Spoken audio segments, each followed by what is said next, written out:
respirando, essas válvulas ficam todas abertas, para que o ar seja direcionado para quem, tá?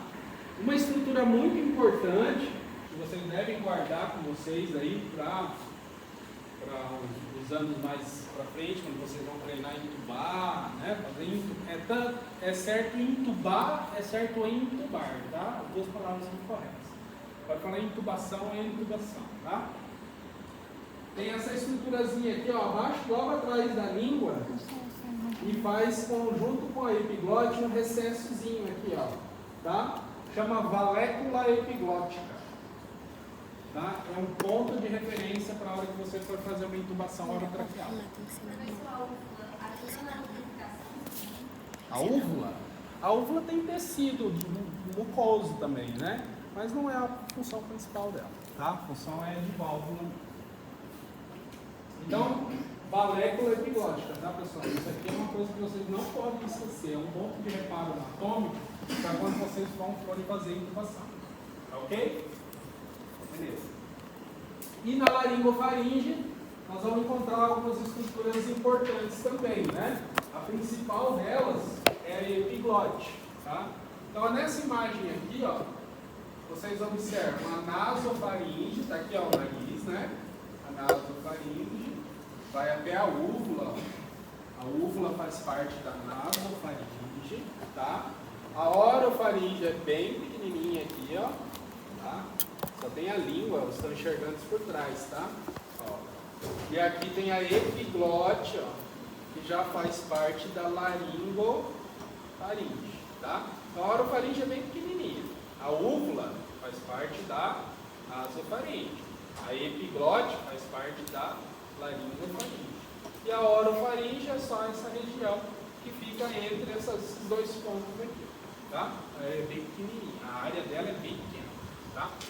Eu coloquei a musculatura aqui para vocês entenderem que existem músculos nessa região, ó, que fazem os movimentos da laringe, né? Depois eu vou mostrar para vocês quando a gente estudar a laringe direitinho, para fazer os movimentos de deglutição e tudo mais.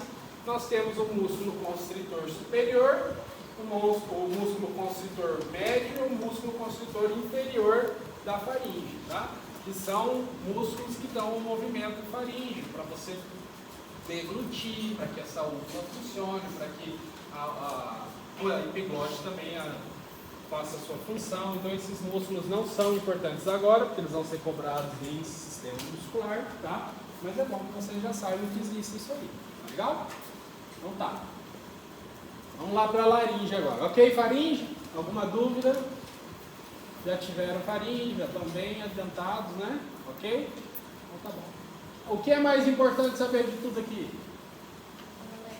Valécula epiglótica. Muito bem. Então, laringe, vamos lá. O que a laringe traz para nós aqui? A laringe ela é composta por um esqueleto cartilagíneo. Tá? Professor, mas esqueleto não é ósseo? Esqueleto é ósseo, mas nós temos também esqueleto cartilagíneo e esqueleto fibroso. Tá? Onde a gente encontra esqueleto fibroso? E aí? O esqueleto ósseo é esse que nos dá a sustentação, né? Para a gente ficar na posição ortostática, para dar movimento e tudo mais, certo? O esqueleto cartilagíneo está presente aí na laringe. E o esqueleto fibroso, onde é que a gente acha? Coração. Quem respondeu aí? Coração. Tá? Então o coração tem um esqueleto também, um esqueleto fibroso. Tá? Assim é a laringe. A laringe ela tem um esqueleto formado por cartilagens. Tá?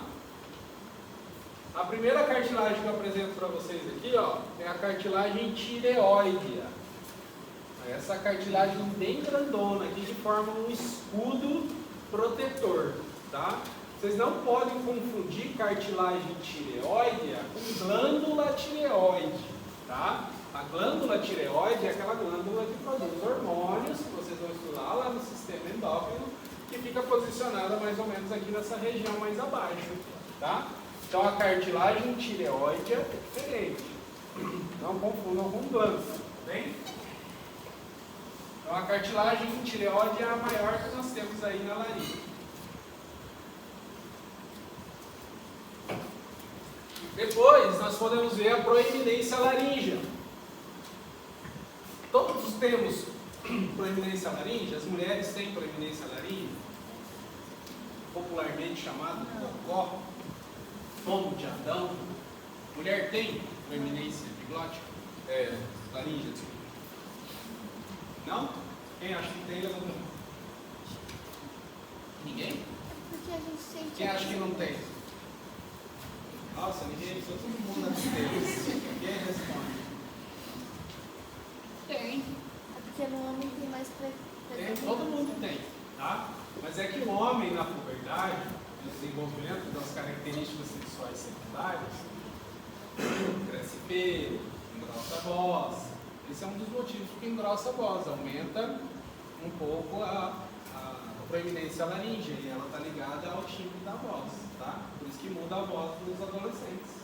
Então, quando no desenvolvimento das características sexuais secundárias, quando a testosterona faz o seu papel ali na puberdade, acontece um aumento do tamanho da proeminência laríngea, mas todo mundo tem, tá? As mulheres e os homens, ok? Só a diferença é que das mulheres é bem pequenininha, não é muito visível, né? Mas vocês conseguem tocar. Quando você faz a palpação, você sabe, ó, aqui está a cartilagem tireoide, vê que até minha voz muda se aperta. Ó. Aperta, muda a voz. Então a cartilagem aqui, ó, e um pouquinho mais acima, vocês têm a proeminência laríngea, bem pequenininha. Nas mulheres, às vezes é quase imperceptível. Bom? Oi. Então é uma coisa equivalente, quanto maior a voz está bem ligada ao tamanho da laringe, né? A espessura, a altura, né? O tamanho da proeminência, tudo está relacionado com a voz, né? Porque a voz, ela é produzida, o som, na verdade, ele é produzido na laringe, não é? É ali que ficam as pregas vocais, certo? O que vai dar mais entonação à voz? O que vai produzir o som? O que faz com que eu esteja aqui conversando com vocês, falando com vocês? É graças a quê? Essa articulação de palavras. Porque as cordas vocais, elas vibram, certo? Quando você expira, elas vibram nesse sentido e nesse sentido. Elas vibram em todos os sentidos. Mas elas vibram, só isso. Então sairia uma vibração só de nós, assim. O que faz com que a gente articule palavras? A língua, os dentes, a faringe, tá? Então tudo isso está interligado para que a gente consiga articular palavras. Os lábios, bochecha, tá? Então tudo está interligado para que a gente consiga articular palavras, tá? A corda vocal, as pregas vocais, elas servem para produzir vibrações. Aí, para transformar essas vibrações em palavras, nós precisamos de outras estruturas, da língua, dos dentes, das bochechas, o palato. Se o palato da pessoa for muito fundo, a voz é um jeito, se for raso é de outro jeito. Quem lembra do Freddie Mercury? Do jeito que era a boca do Freddie Mercury, né? Era bem profundo o palato dele. Ele ia mexer naquele palato, fazer um tratamento ortodôntico, mas nunca, que a voz dele dependia daquele palato, daquele jeito, certo? Uma das melhores vozes do mundo até hoje, né? Steven Tyler, quem conhece aí? Poxa, só eu, né? Sou velho pra caramba. É, o vocalista do Aerosmith. O cara tem uma voz fenomenal e uma arcada dentária desse tamanho. Entendeu? É feio de ver até, né? Ninguém viu, ninguém conhece. Meu Deus. Bota o nome no Google e começa a escutar Aerosmith. Muito bom. Tá? Então, proeminência laríngea, cartilagem, fugir do assunto total. Mas beleza. Então é isso que faz a entonação da voz.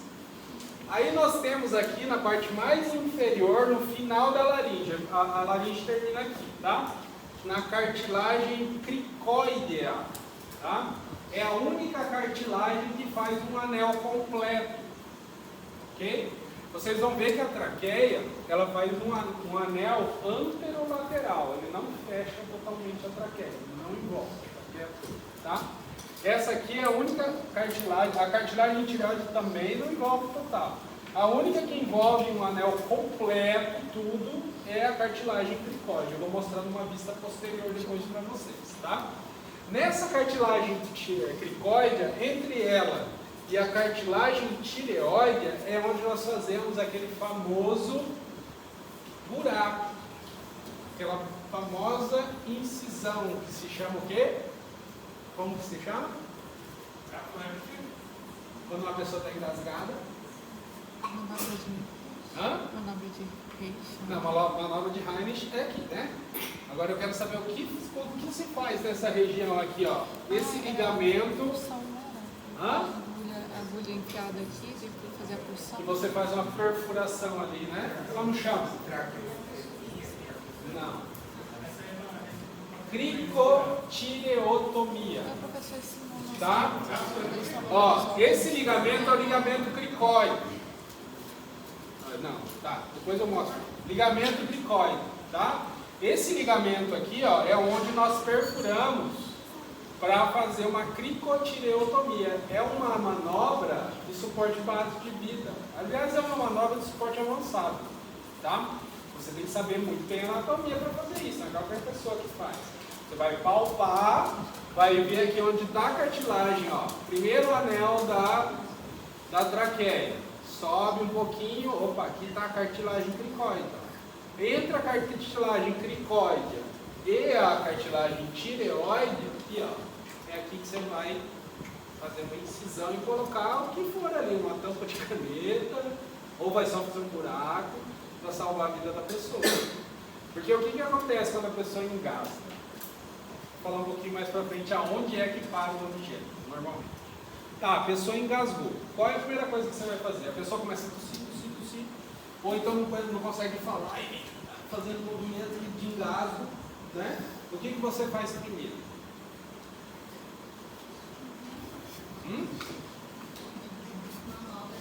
Não bate nas costas. Pelo amor de Deus, não vai dar resultado nenhum. Tá? O que você faz com a pessoa? Manobra de Heinrich. Certo?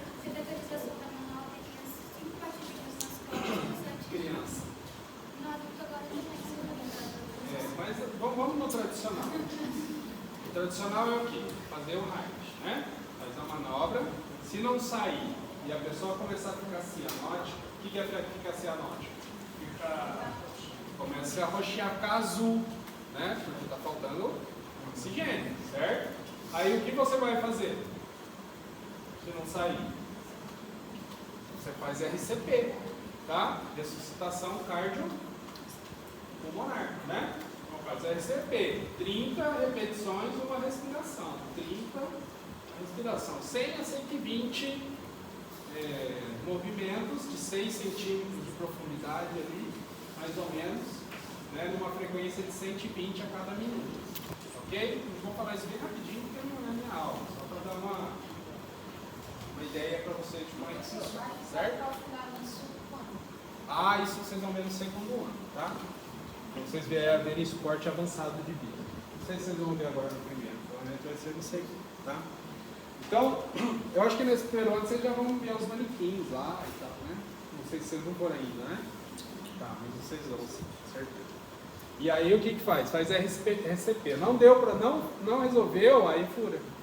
Aí você faz um buraquinho lá no ligamento cricóide. Aí você faz um buraquinho ali e vai para onde? Vai para o hospital, né? Aí você vai para o hospital mais próximo. Porque se você está lá numa fazenda, está num lugar afastado que não tem hospital, você vai como? Furar o paciente aqui, ó. Você vai dar um jeito aqui. Você é médico, você tem que salvar a vida dessa pessoa. Certo?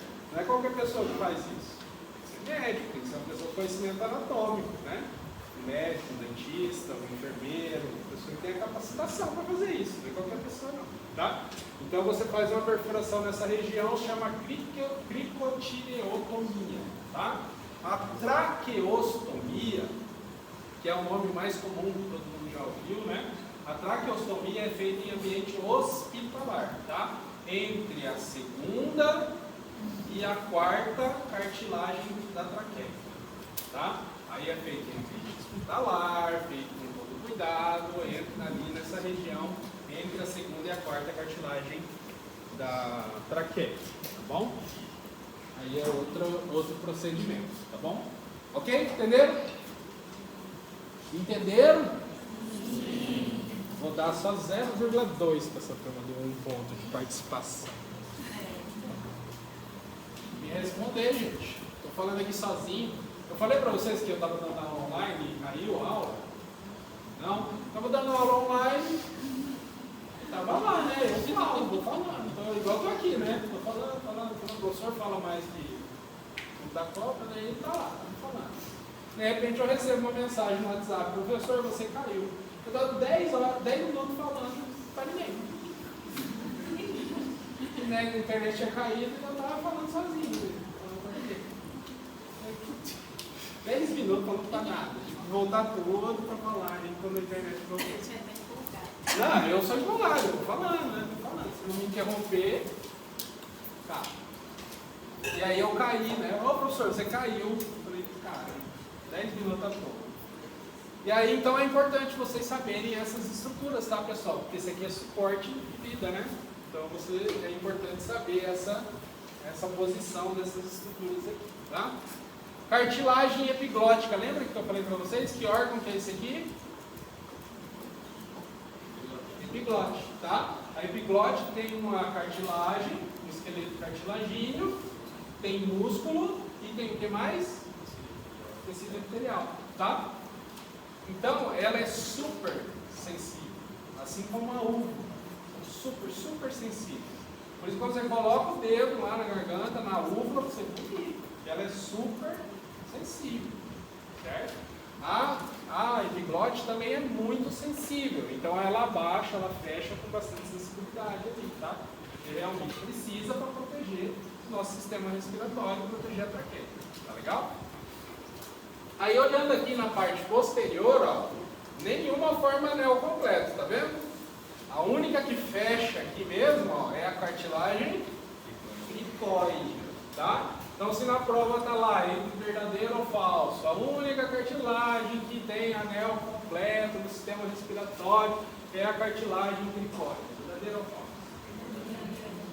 A cartilagem que tem anel completo na anatomia da faringe é a cartilagem tireoide. Falso, tá? Então tem que saber qual delas é que faz o anel completo. E eu vou explicar o porquê disso. Tá? Então ela faz um anel completo. Aí aqui nós temos, né, a cartilagem aritenoidea. Ela é importante porque é aqui que se inserem as cordas, as pregas vocais. Tá? Então na cartilagem aritenoidea é que se prendem os músculos, né, as pregas vocais, o que faz a vibração das pregas acontecem aqui na cartilagem aritenoidea e na cartilagem corniculada. Corniculada porque ela parece 2 corninhos aqui, ó. Tá vendo? Então é corniculada, tá? Cartilagem corniculada. É aqui que se instalam as pregas vocais. Beleza? Membrana tireoide, essa membrana bem grandona aí que vocês veem na frente, ó.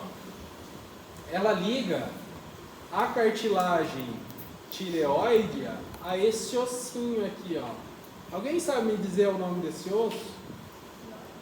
Hã? Quem falou? Ocioide, isso aí mesmo. Se você ver um desenho assim, ó, só o sistema esquelético, o desenho de sistema esquelético axial e do esqueleto apendicular, certo? Você vê só o sistema esquelético. Você vai ver esse ossinho voando aqui, ó, sozinho. Ele não se liga a outro osso. Todos os outros ossos, eles se articulam com outros ossos, não é verdade? Certo? Eles têm uma articulação. O ombro tem o húmero com a escápula, né? O rádio com a ulna, né? Aqui as falanges e tudo mais. Tudo tem uma ligação através de uma articulação, ok?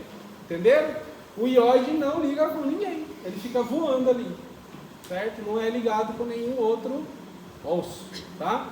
Só que ele se liga com essa membrana, com os músculos supra, com os músculos infra-ióides. Quando vocês estudarem o sistema muscular, acho que vai ser comigo, eu vou explicar para vocês os músculos supra e os músculos infra-ióides. Professor, por que não está ligado no músculo? Ele acaba sendo mais frágil? O ocioide? Isso, é frágil. acontece muita fratura de ocioide, tá? O ocioide ele é bastante fraturado e estendimodo fratura bastante o ocioide, tá? E aí quando o ocioide fratura, a pessoa tem dificuldade para respirar, tem dificuldade para falar, tá? Por quê? Porque está intimamente ligado ali a faringe e a laringe, né? Então uma fratura de ocioide causa muitos problemas ao paciente. Então é imediatamente pro hospital, tá? Então ele só é ligado aos músculos supra e inferiores. E ele tem uma participação muito grande na movimentação da laringe, tá? É o ocioide que movimenta a laringe, ok? Quando você deglute, você percebe que a cartilagem tireoide, ela vem para cima, depois ela vai para trás, depois ela volta para frente, ó. Para cima, para trás e para frente, certo? Quem faz esse movimento? O ocioide, através da membrana tireoide dos músculos supra e inferiores. Eles movimentam a laringe. Então, quando você está falando e a sua laringe está movimentando, é o ocioide com os músculos supra e inferiores e a membrana tireoide movimentando a sua laringe, tá? Para você falar, para você cantar, para você deglutir, entendeu? Tem alguma cantora ou cantor aí? E depois de 6 cervejas, quem começa a cantar? Ah, tem algum cantor aí, eu estou perguntando? Onde? Ai, tem uma cantora aí. Na T2 tem uma cantora top de linha lá, e o namorado dela ainda toca violão. Eu falei, eita dupla. Aí tem uns que tomam umas 6 cervejas e vira cantor de karaokê, né? Tem outros que depois de 10 vira cantor, ama todo mundo. Depois de 15. É, músculo supra e inferior. Beleza? Tem gente que vira super cantor quando bebe, né? É. Hã? Não entendi o que foi? Não entendi. Quando bebe muito, vai ficar com muita energia? Se eu fico com muita energia? Uma pessoa assim. Olha, a bebida é maravilhosa até um determinado ponto. Passou desse ponto, dá depressão. Você pode ver, a pessoa começa a chorar, começa a ter problema, e fala dos problemas, não sei o quê. Por quê? Porque o álcool, ele até um certo ponto, ele dá o quê? Euforia. Você começa a beber, você fica animado e fala, e conversa e tal. Chega um certo ponto aqui, dá pico, né? Aí dá aquele pico de euforia, você dança, canta e faz um auê, um piseiro danado, né? Não é verdade? Aí depois passa o pico. Você continua bebendo, começa a cair, dá o quê? Depressão e sono, certo? Por isso que dá sono, dá depressão, a pessoa desmaia lá, dorme em qualquer lugar, certo? Porque dá depressão e sono. Pode matar? Você pode morrer bebendo? Pode, por quê? Porque passa demais do ponto, dá o quê? Depressão. Depressão o quê? O que dá depois que passa do ponto? Que pode matar? Primeiro dá uma depressãozinha que você começa a chorar, né? Mas daí é depressão psicológica. Eu estou falando de fisiológica. Dá o quê? Um coma alcoólico. Mas o que é o coma alcoólico? É uma depressão o quê? Sobrecarrega o seu fígado? Não. O fígado sofre lá para frente, né? Se você bebe muito. Dá uma depressão no dia. Você está bebendo no dia ali. Foi para DIF lá e vai encher a cara. Foi com vontade no dia lá. Certo? Acontece. Tem dia que você fala, eu vou beber, não quero nem saber. Certo? Não tem um dia que você fala que você está livre? Quem bebe é assim. E aí você chega num determinado ponto que a energia começa a acabar. Certo? Você dorme e tal. Se você continuar, você vai ter uma depressão respiratória. Que é o famoso coma alcoólico. Então você pode morrer bebendo? Pode. É a Amy Winehouse morreu bebendo. Morreu com vodka. Não, mas aí vídeo, né, professor? Aí vídeo vai morrer também. Pode que se tornar muito rápido, porque tem muito estômago vocês.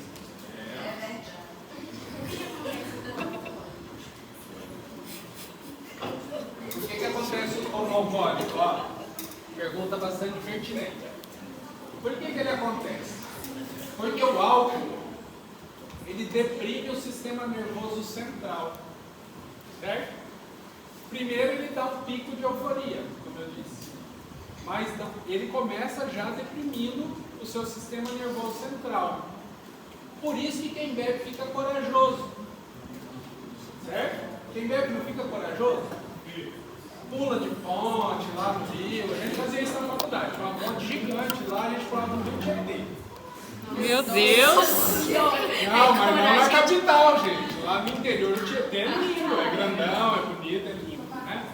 A gente lá perto de onde eu estudei, lá de Bauru, Marília, Ribeirão, quem conhece lá? Quem já viu o rio Tietê lindo? Tem a parte do Tietê que é maravilhosa. Lá em São Paulo é um doido. Mas aí a gente pulava de uma ponte gigante, pulava lá, bebia e ficava tudo corajoso, certo? Dirige. Você não fica corajoso quando bebe? Porque ele deprime o nosso sistema nervoso simpático e parasimpático. Deprime, inclusive, o sistema nervoso responsável pelo reflexo de luta-fuga, né? Aquele onde a gente detecta o perigo e ó, vaza. Então, como o álcool ele deprime esse sistema, você perde o medo. Você não foge, não vai nada, você inventa um negócio aí que está tudo errado.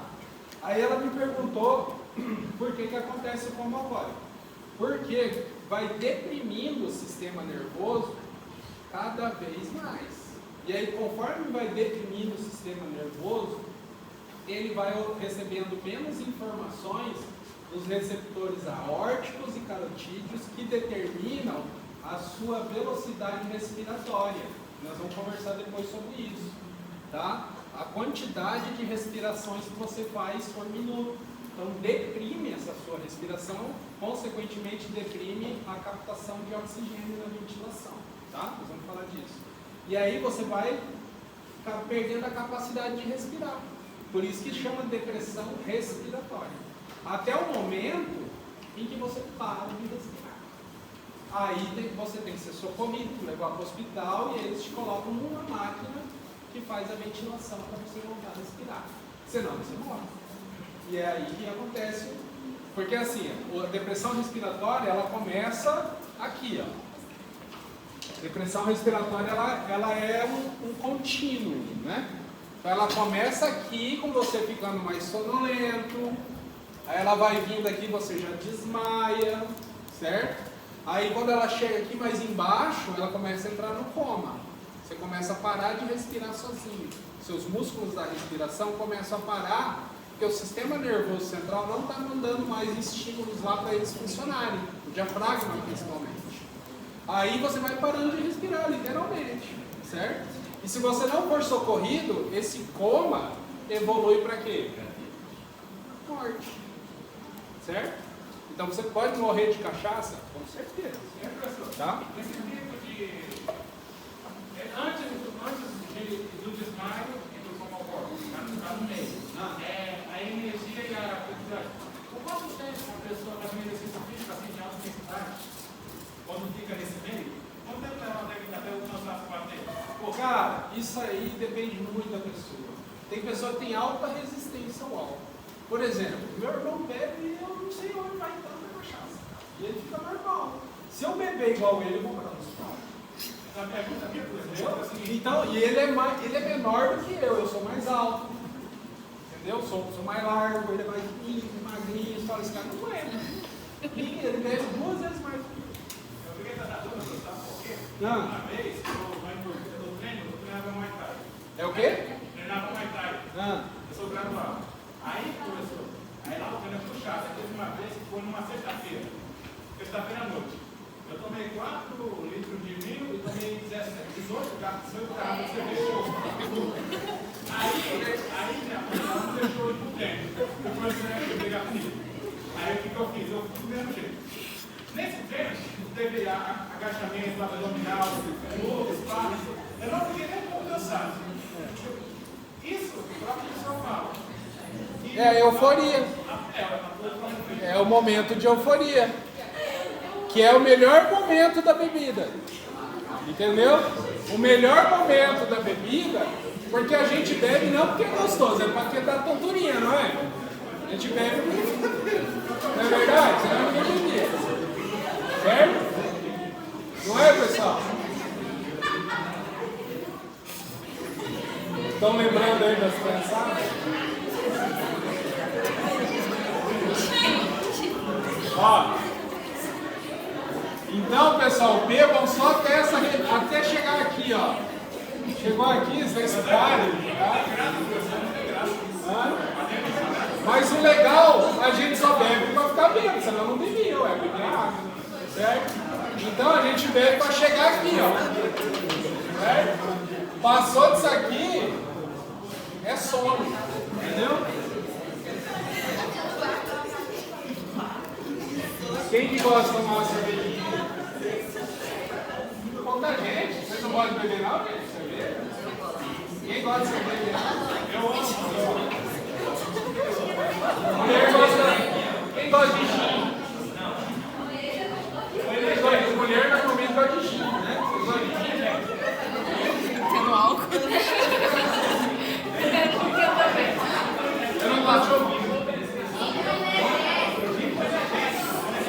Cara, se tem um negócio perigoso, olha só, escuta só. Se tem um tal do negócio perigoso é misturar energético com uísque. Cara, isso é muito perigoso. Porque o energético ele potencializa o álcool, certo? Potencializa. Você atinge o pico de euforia mais rápido, mas também atinge mais rápido a depressão respiratória. Então, energético com álcool é perigoso. Não tomem muito, tá? Perigoso. Outra coisa perigosa: energético, uísque e a pílula azulzinha, tá? Aquela lá mata. Tá? Tem muito jovem que toma, não precisa e toma, não sei porquê.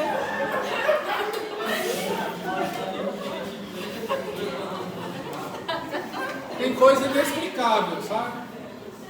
O cara é jovem, não precisa tomar. Mas não toma, cara, desgraça, vai parar no hospital. Não tomem, vocês não precisam. Ó. Tá?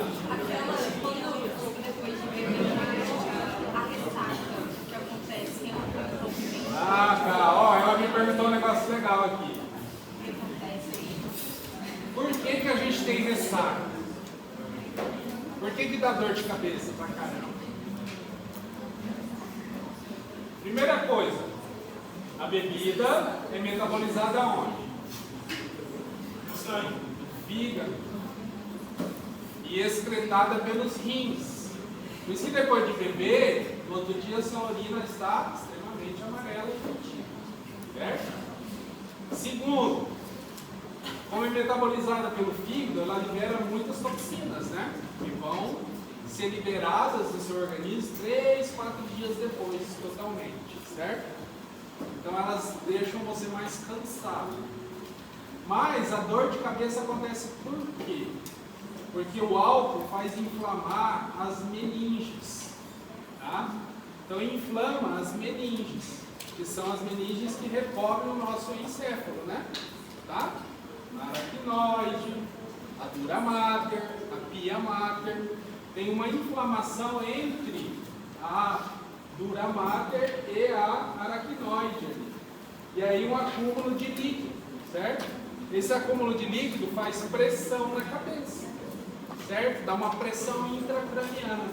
E aí é por isso que a gente sente dor de cabeça depois de dormir, tá? No outro dia.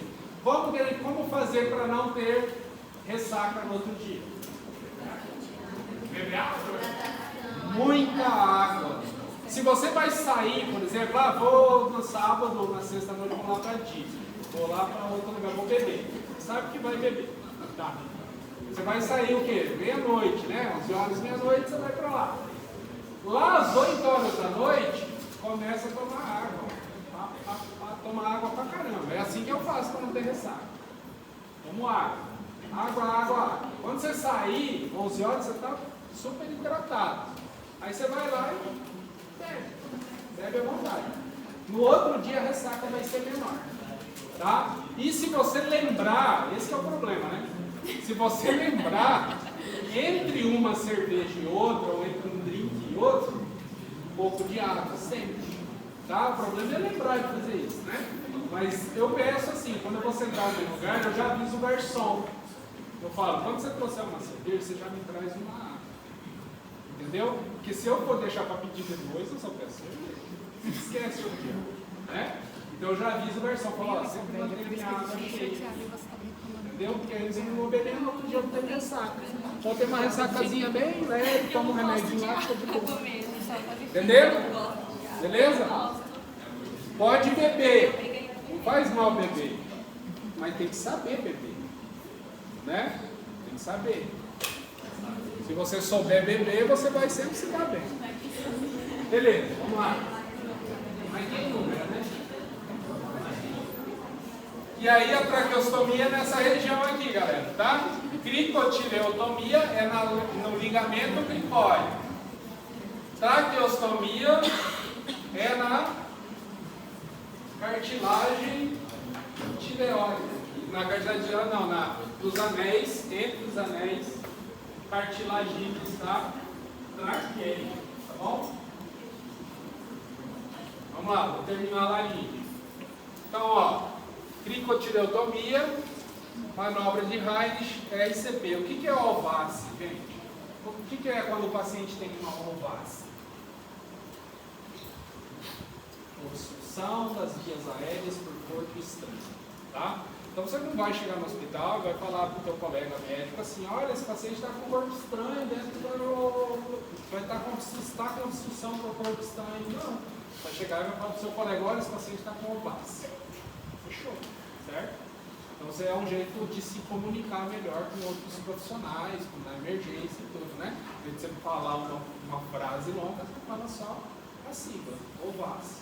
Então significa que o teu paciente está com engasgo, com um objeto estranho, tá? E aí tem que descobrir onde está esse objeto. E aí isso nós vamos estudar agora, tá? Olha só. Nós temos a epiglote, tá? Da epiglote para baixo, nós vamos encontrar aqui nesse pontilhado aqui, ó, se chama prega vestibular, tá? Nós temos uma epiglote. A epiglote é um órgão ímpar. Vocês estudaram, né? Da introdução à anatomia. É um órgão ímpar. A prega vestibular aqui, ó, é um órgão par, tá? E embaixo nós temos a corda vocal, prega vocal, tá? Essa prega vocal aqui no pontilhadinho de baixo, aqui, ó, ela também é par, né? Nós temos uma de cada lado. Aqui nesse meio nós temos uma depressão em forma de canoa, tá? Tá todo mundo conseguindo ver? Tá? Conseguindo ver aí no fundo? Beleza. Aqui nós temos essa depressãozinha em forma de canoa. Dentro dessa depressão nós temos um sáculo, tá? Ó, sáculo da laringe. Nesse sáculo tem glândula que forma muco, que forma um líquido que vai fazer o quê? Vai fazer a lubrificação das nossas pregas vocais, tá? Então, quando você usa muita voz, cantores, professores, né? A gente fica com a voz rouca. Por quê? Porque não dá tempo, a gente fala demais, e aí não dá tempo desse sáculo da laringe liberar fluido para lubrificar as cordas vocais, as pregas vocais. Então vai chegando sexta-feira, minha voz vai ficando cada vez mais rouca. Ela só se recupera lá na segunda-feira. Aí começa o ciclo de novo, certo? Isso acontece com professores, com cantores, a nossa voz vai ficando cada vez mais rouca, tá? Pior ainda para quem fuma. Então aqui no sáculo nós temos a glândulazinha que produz o líquido que vai fazer a lubrificação das cordas vocais, tá?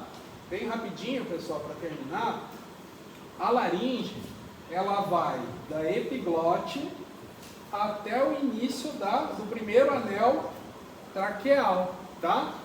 Essa parte cartilagínea aqui, ó, que vocês estão enxergando nessa região, estão vendo aqui, ó? é essa cartilagem aqui, ó. Cartilagem cricóide, tá? Então ela faz um anel completo, vocês estão enxergando ela aqui. Daqui para baixo, vocês estão enxergando cartilagem só na frente, né? Ó. Não tem mais atrás. Por quê? Porque depois nós vamos ver que na traqueia os anéis não se fecham atrás. Então você não está enxergando nenhum anel aqui, porque a traqueia só fecha a frente e a lateral só, tá? Na hora que a gente falar em traqueia, vocês vão entender por que não está vendo nenhuma cartilagem aqui, só a cricóide. Professor, Oi. o pomo de Adão, eu acho que é assim, é a cartilagem do O pomo de Adão está aqui, ó, proeminência laríngea, tá?